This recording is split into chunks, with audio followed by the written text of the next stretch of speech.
और सरहद के उस पार की बात मतलब अफगानिस्तान की बात करेंगे, जहां पर सिक्योरिटी एस्टैब्लिशमेंट से लेकर दुनिया भर की नजरें अफगानिस्तान पर रहती है कि क्या कुछ वहां पर हो रहा है। और आज की बड़ी खबर यह है कि चीन की तरफ से दोस्ताना ताल्लुकात को बहाल करने के लिए एक बार फिर कोशिशों में तेजी लाई गई है। और आज चीन के फॉरेन मिनिस्टर वांग यी ने मुल्ला अब्दुल गनी बरादर के साथ लगातार मीटिंग की है। और मीटिंग के अंदर जहां इन्वेस्टमेंट की तरफ से बात की गई है, चीन की तरफ से कहा गया कि इन्वेस्टमेंट होगी, वहीं पर सिक्योरिटी सिनेरियो को प्रिवेल किया गया है। सिक्योरिटी किस तरीके से दी जाए, अगर चीनी वहां पर मंसूबाबंदी करते हैं, तस्वीरें आपके सामने है जी, वो कैसे होगी। फॉरेन मिनिस्टर और अमीर खान मोहती जो है उनके साथ मुज़ाकरात जारी रखी जाएगी और ये मुज़ाकरात दोहा के अंदर हुआ करेंगी।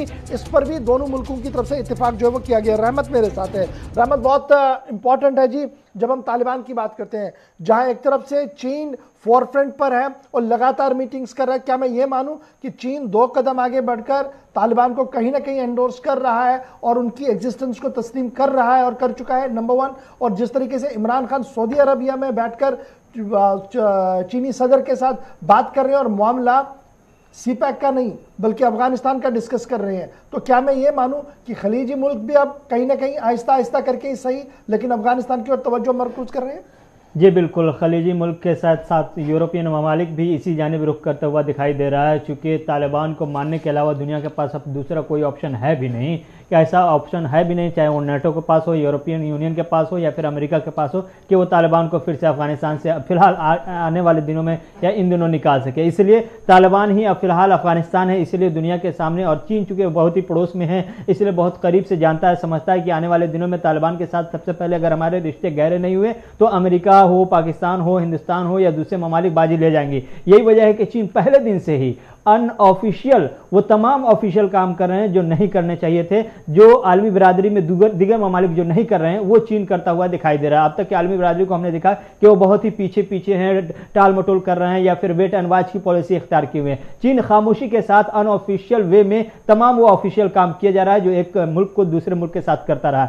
आज की मीटिंग करीब 3.5 घंटे तक मीटिंग चली है। फॉरेन मिनिस्टर आमिर खान मुत्तकी की मौजूदगी में बाज़ाब्ता तौर पर एक वफ्द सुबह रवाना हुआ, दोहा पहुंचा। उस मीटिंग में जो 3 घंटे का नतीजा निकला है उसको अगर एक लफ्ज में कहे तो वो ये है कि एक पैकेज दिया गया है अफगानिस्तान को, $1 बिलियन का ह्यूमैनिटेरियन ग्राउंड पर अभी दिया गया है और कहा गया कि बहुत जल्द हम आपको $5 बिलियन और मिलियन डॉलर और देंगे। 1 मिलियन आज दे दिया गया है, 5 मिलियन की और इमदाद की बात कही गई है। साथ ही साथ ये भी कहा गया है कि मेडिकल हो, मेडिकल फैसिलिटी हो और दीगर जो बुनियादी चीजें हैं जिसकी कमी है इस वक्त अफगानिस्तान को, जिसको जरूरत है, हम उसमें हर मुमकिन मदद के लिए तैयार हैं। सिक्योरिटी सिनेरियो से भी बात हुई, पॉइंट ऑफ व्यू से, इकोनॉमिकल क्राइसिस से जिससे दो चार है अफगानिस्तान, उस पर भी बातचीत हुई है। लेकिन आज की मीटिंग से जो निकला है वो $1 मिलियन अफगानिस्तान के लिए निकला है और साथ ही साथ 5 मिलियन का वादा किया गया है। लेकिन यह भी जानने की कोशिश की गई है कि आखिर सिक्योरिटी को लेकर तालिबान क्या कुछ कर रहा है, सरहदी इलाकों में क्या किस तरह से तैनाती है। तो इसका मतलब ये ना कि कहीं ना कहीं चीन 2 कदम आगे है दुनिया से और तालिबान के नजदीक जाने का मतलब